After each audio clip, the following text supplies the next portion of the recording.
प्रिय शिक्षक साथियों, विद्यार्थियों, सादर नमस्कार।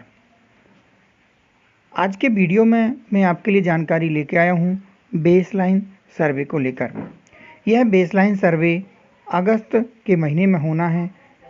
तो इस बेसलाइन सर्वे के बारे में जो लोक शिक्षण संचालनालय मध्य प्रदेश के द्वारा एक पत्र जारी हुआ है, 18 अगस्त को यह पत्र जारी हुआ है, जैसा कि आपको डिस्प्ले में दिख रहा है। तो यह पत्र और इस पत्र की बातें सभी शिक्षक साथियों के लिए और सभी विद्यार्थियों के लिए बहुत ही महत्वपूर्ण हैं।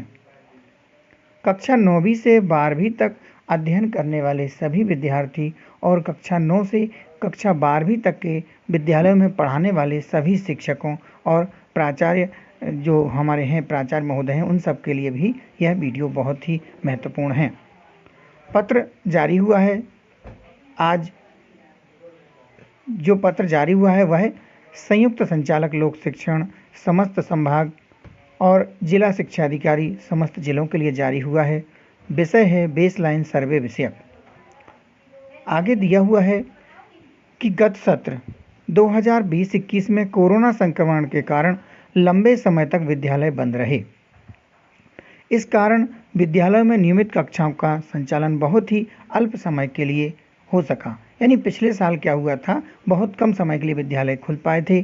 विद्यालय बंद रहने के कारण विद्यार्थियों को सीखने के स्तर पर भी प्रभाव पड़ा है। यानी जो विद्यार्थियों का सीखने का स्तर था उस पर बहुत प्रभाव पड़ा है और कई विद्यार्थी अपेक्षित ग्रेड स्तर से पीछे रह गए हैं।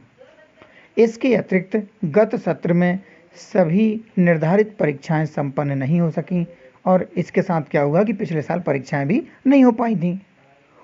उपरोक्त कारण से उपचारात्मक कक्षाओं के संचालन हेतु वर्तमान में विद्यार्थियों के सीखने के स्तर का आकलन करना होगा। इस हेतु कक्षा 9वीं से 12वीं तक के सभी विद्यार्थियों के लिए एक बेसलाइन सर्वे आयोजित किया जा रहा है। तो यह बेसलाइन सर्वे कक्षा 9वीं से 12वीं तक पढ़ने वाले सभी विद्यार्थियों के लिए है। और यह सर्वे कब होगा? यह सर्वे दिनांक 23 से 28 अगस्त 2021 वाले सप्ताह में स्कूल परिसर में संचालित किया जाएगा। यानी यह जो सर्वे होगा यह आपके स्कूल में ही होगा। बेसलाइन सर्वे के उद्देश्य यह देखते हैं कि किन उद्देश्यों को लेकर यह सर्वे होगा। कोविड संक्रमण के कारण नियमित कक्षाएं संचालित न होने के कारण विद्यार्थियों के सीखने के स्तर पर हुए प्रभाव का आकलन करना। यानी जो हमारी कक्षाएं नहीं चल पाई हैं, इन कक्षाओं के संचालन न होने की वजह से विद्यार्थियों के सीखने के स्तर पर जो प्रभाव पड़े हैं उनकी जांच करना है। बेसलाइन सर्वे का जो अगला उद्देश्य है कि बेसलाइन सर्वे के परिणाम के आधार पर विद्यार्थियों के अध्ययन हेतु नीति तैयार करना, विद्यार्थियों के शिक्षण हेतु अध्यापन हेतु नीतियाँ तैयार करना और विद्यार्थियों को उनके सीखने के स्तर के आधार पर विद्यार्थियों के समूह तैयार करना एवं उनके लिए उपचारात्मक कक्षाओं का संचालन करना। तो विद्यार्थियों का स्तर जान करके जो स्तर समझ में आएगा इस बेसलाइन सर्वे में, तो विद्यार्थियों के समूह भी तैयार किए जाएंगे और उनकी उपचारात्मक कक्षाओं का संचालन किया जाएगा। बेसलाइन सर्वे के प्रपत्र का प्रारूप कक्षा 9वीं और 10वीं के लिए यहाँ हम देखते हैं कि जो बेसलाइन सर्वे है उस बेसलाइन सर्वे में क्या क्या और किन कक्षाओं में किन विषयों से कुछ पूछा जाएगा, देखते हैं। कक्षा 9वीं और 10वीं के लिए अंग्रेजी, विज्ञान एवं गणित का तथा 11वीं एवं 12वीं के लिए विज्ञान संकाय में जिन्होंने विज्ञान संकाय लिया है उनका भौतिक शास्त्र, रसायन शास्त्र, जीव विज्ञान एवं गणित और इसके साथ साथ अंग्रेजी का बेसलाइन सर्वे किया जाएगा। यानी जो आपका जो टेस्ट है या बेसलाइन सर्वे है यह 9वीं 10वीं के लिए अंग्रेजी, विज्ञान, गणित इन विषयों का होगा और 11वीं में जो विज्ञान संकाय वाले विद्यार्थी हैं उनके लिए भौतिक शास्त्र, रसायन शास्त्र, जीव विज्ञान और गणित विषय के साथ अंग्रेजी का बेसलाइन सर्वे किया जाएगा। यहाँ पर मैं सभी विद्यार्थियों को यह बताना चाहूँगा कि जिन विद्यार्थियों का विज्ञान संकाय के अलावा जो अन्य विषय हैं, जैसे कि किसी ने कला संकाय लिया हुआ है या किसी ने कृषि संकाय या वाणिज्य संकाय लिया हुआ है, अभी उनके बारे में यहाँ स्पष्ट पत्र में जानकारी प्राप्त नहीं हुई है। यदि इसके बारे में कोई जानकारी प्राप्त होती है तो मैं आपको अवगत ज़रूर कराऊँगा। लेकिन इतना ज़रूर है कि इस पत्र में यह तो दिया है कि अंग्रेजी का बेसलाइन सर्वे तो होगा ही, यदि आपके विषय का भी सर्वे होगा तो उसके लिए भी आप तैयार रहें, क्योंकि बेसलाइन सर्वे में जो पत्र है उस पत्र में यह भी लिखा है, हमने अभी देखा था कि सभी विद्यार्थी इस सर्वे में शामिल होंगे। इसलिए आप अपने जो पूर्व कक्षाओं की जानकारी है उनके बारे में आप अपनी तैयारी और अपडेट कर लें। आगे देखते हैं क्या है कि सभी कक्षाओं के बेसलाइन सर्वे के प्रपत्र 2 भागों में यथा जैसे भाग 1 और भाग 2 में विभाजित किए गए हैं। आपका जो बेसलाइन सर्वे प्रपत्र है वह 2 भागों में बटा रहेगा, जिसका एक होगा भाग 1 और दूसरा होगा भाग 2। भाग 1 में वर्तमान कक्षा से 2-3 साल पूर्व पढ़ाई गई विषय वस्तु जो वर्तमान कक्षा के पाठ्यक्रम की विषय वस्तु को समझने में सहायक होगी से संबंधित स्तर का आकलन होगा। भाग 1 में क्या होगा, आपको जैसे आज मान लीजिए आप 9वीं कक्षा में पढ़ रहे हैं तो आपके 2-3 साल पहले यानी कि 6वीं 7वीं में जो आपने अध्ययन किया था और वह विषय वस्तु जो आपकी कक्षा 9वीं में भी इस साल शामिल है, ऐसी विषय वस्तु इसमें सम्मिलित होगी। यदि आप जैसे 12वीं में अध्ययनरत हैं तो 12वीं में अध्ययनरत होने वाले विद्यार्थियों के लिए कक्षा 9वीं 10वीं और 11वीं की जो सामग्री है, विषय वस्तु है, जो आपके इस वर्ष के पाठ्यक्रम में भी हो सकती है, ऐसी सामग्री के बारे में पूछा जाएगा, जानकारी ली जाएगी। भाग 2 में क्या है, पिछले वर्ष की कक्षा में पढ़ाई गई विषय वस्तु जो वर्तमान कक्षा के पाठ्यक्रम की विषय वस्तु को समझने में सहायक होगी से संबंधित सीखने के स्तर का आकलन किया जाएगा।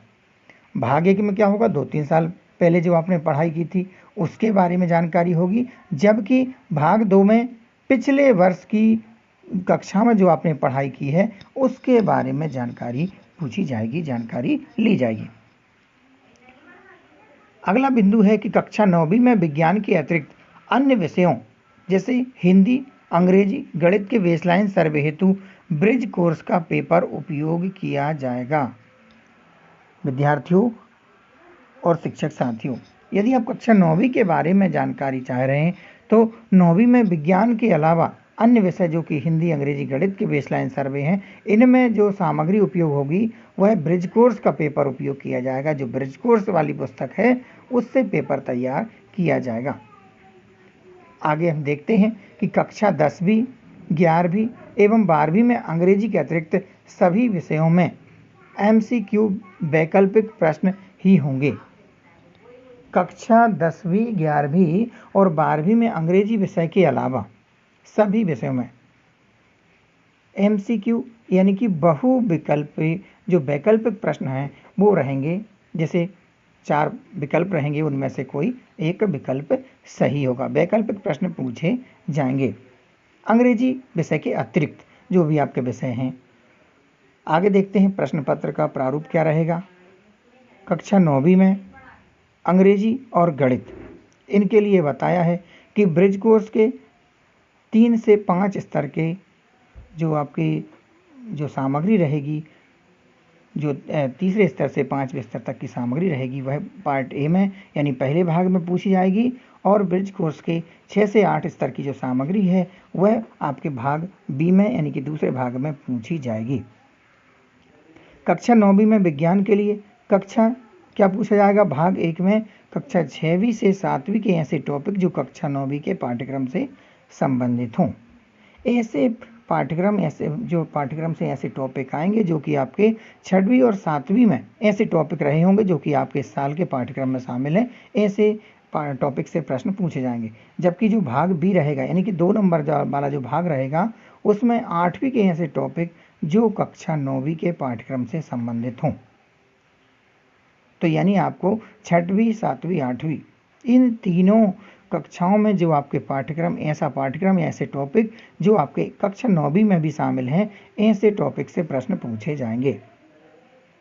कक्षा 10वीं में सभी विषयों में क्या होगा देखते हैं। 6वीं से 8वीं के ऐसे टॉपिक जो 10वीं के पाठ्यक्रम से संबंधित हों, यानी जो आपका पार्ट ए है, पहला भाग है, उसमें 6वीं से 8वीं के टॉपिक होंगे जो कि 10वीं के पाठ्यक्रम से संबंधित हों, और जो पार्ट बी रहेगा उसमें कक्षा 9वीं के ऐसे टॉपिक होंगे जो कक्षा 10वीं के पाठ्यक्रम से संबंधित होंगे।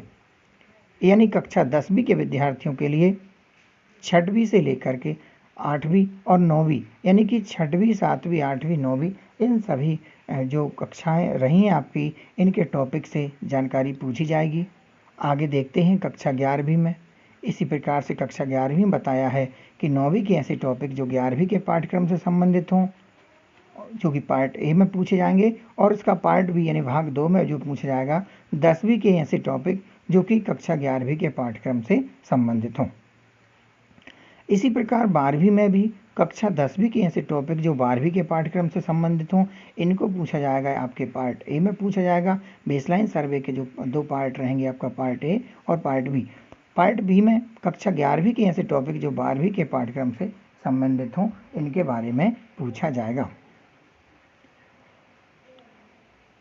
अगला बिंदु है बेसलाइन सर्वे का संचालन। तो विद्यालय में बेसलाइन सर्वे के आयोजन का उत्तरदायित्व संस्था प्राचार्य एवं समस्त शैक्षिक स्टाफ का होगा। जो बेसलाइन सर्वे है वह आपके प्राचार्य महोदय और जो आपके शिक्षक हैं उनको कराना होगा, उनकी जिम्मेदारी है यह बेसलाइन कराना। अगला यहाँ देखते हैं हम कि बेसलाइन सर्वे विद्यालय परिसर में आयोजित किया जाएगा। जो बेसलाइन सर्वे कहाँ होगा? आपके विद्यालय में ही होगा। बेसलाइन सर्वे के प्रपत्र भाग 1 एवं भाग 2 का मूल्यांकन विषय शिक्षकों द्वारा किया जाएगा। जो आपको जो विषय पढ़ाने को मिले हैं या जो शिक्षक साथी जिस विषय को पढ़ाते हैं उनके द्वारा बेसलाइन सर्वे का मूल्यांकन किया जाएगा।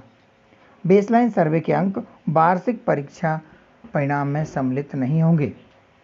विद्यार्थियों, यहाँ ध्यान देने की बात है, जो बेसलाइन सर्वे है इसके अंक आपके वार्षिक परीक्षा में सम्मिलित नहीं होंगे, परंतु सभी विद्यार्थियों को इस बेसलाइन सर्वे में शामिल होना जरूरी है, अनिवार्य है। शिक्षकों से कुछ अपेक्षाएं हैं।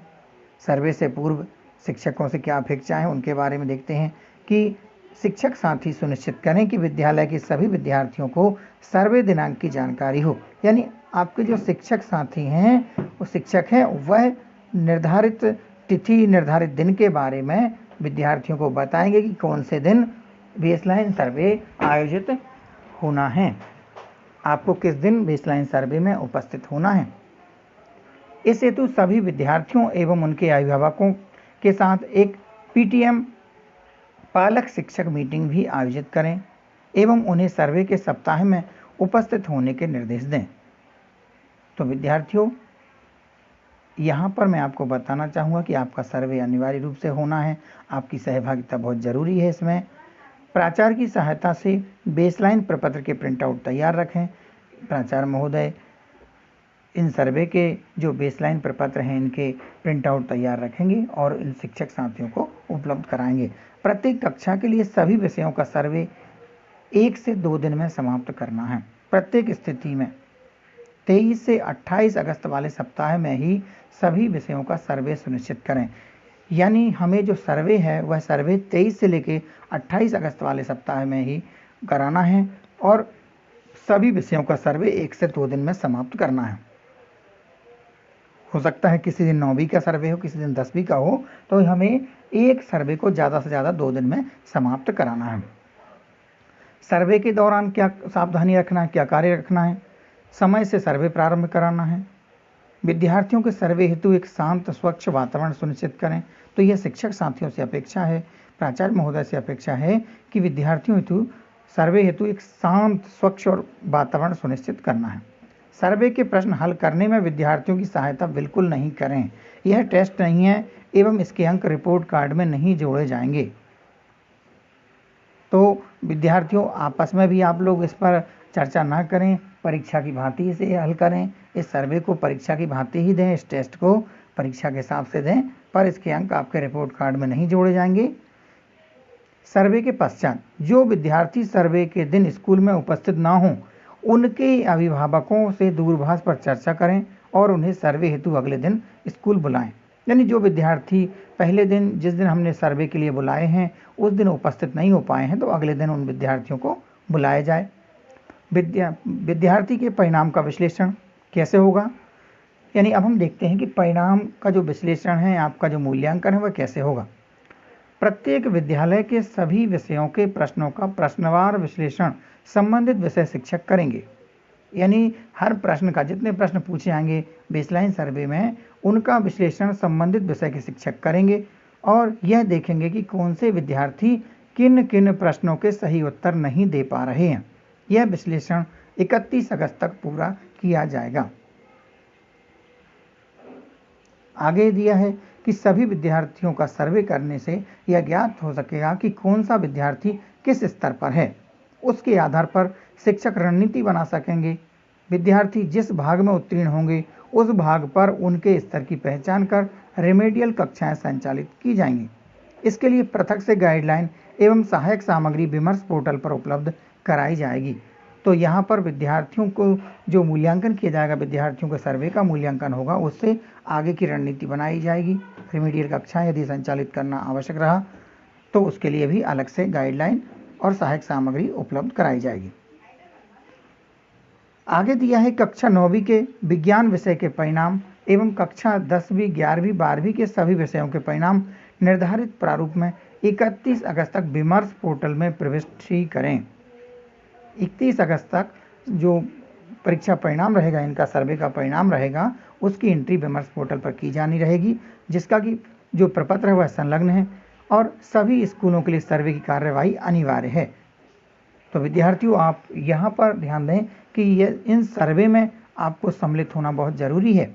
अतः उपरोक्त अनुसार कार्यवाही समय सीमा में सुनिश्चित करें।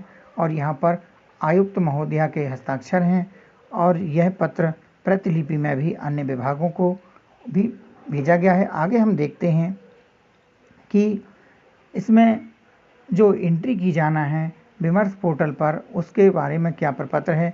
इस प्रपत्र में जानकारी है, यह शिक्षकों के लिए उपयोगी है कि कुल नामांकित विद्यार्थी कक्षावार में नामांकन की स्थिति देना है कि 9वीं में, 10वीं में, 11वीं या 12वीं में कितने विद्यार्थी नामांकित हैं, कितने विद्यार्थियों के पास स्मार्टफोन उपलब्ध है, कितने विद्यार्थियों के पास टीवी उपलब्ध है, कितने विद्यार्थियों के पास किसी प्रकार का डिजिटल संसाधन उपलब्ध नहीं है। तो हमें ये अलग अलग कक्षावार जानकारी एकत्रित करना है। पार्ट ए में कितने विद्यार्थी उत्तीर्ण हुए, यानी यह एक विषय का एक प्रपत्र तैयार होगा।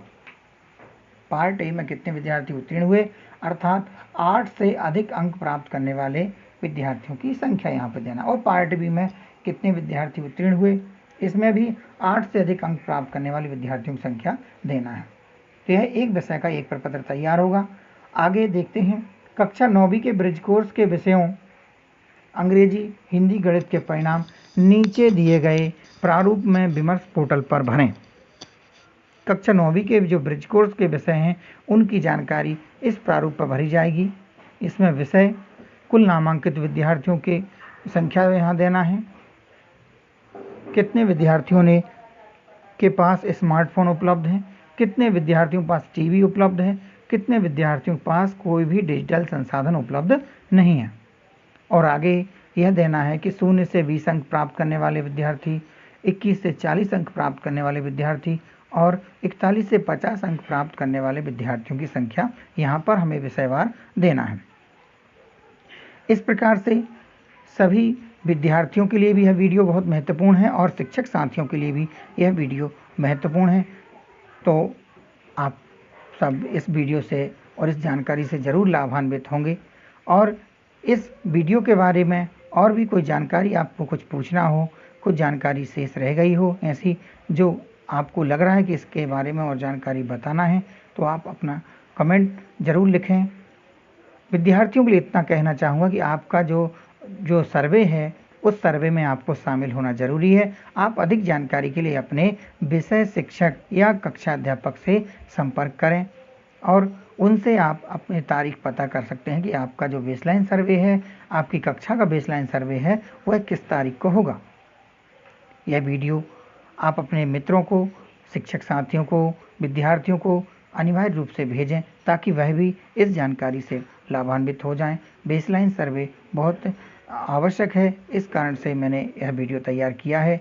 आपने वीडियो देखा, इसके लिए आप सबका बहुत बहुत धन्यवाद।